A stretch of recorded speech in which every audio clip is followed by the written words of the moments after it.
বহির্বিধৌত সমভূমিতে বরফের চাই গলে গিয়ে যে গহ্বরের সৃষ্টি হয় তাকে বলা হয় কেটল।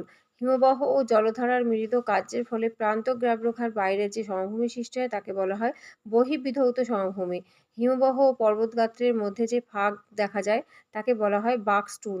হিমবাহের ক্ষয়কার্যের ফলে গঠিত হয় রসের মতানে। হিমবাহ সৃষ্ট হ্রদ হল কোরি হ্রদ। হিমবাহ ও জলধারার সঞ্চয় কার্যের ফলে প্রান্তগ্রাবরেখায় সৃষ্ট ত্রিকোণাকার ভূমিকে বলা হয় কেম।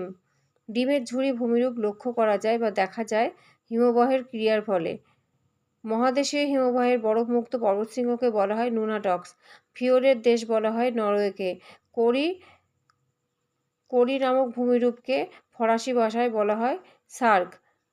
ভার ভূমিরূপটি লক্ষ্য করা যায় হিমবাহ অধ্যুষিত অঞ্চলে। পর্বতের আরোহণে সমস্যা সৃষ্টি করে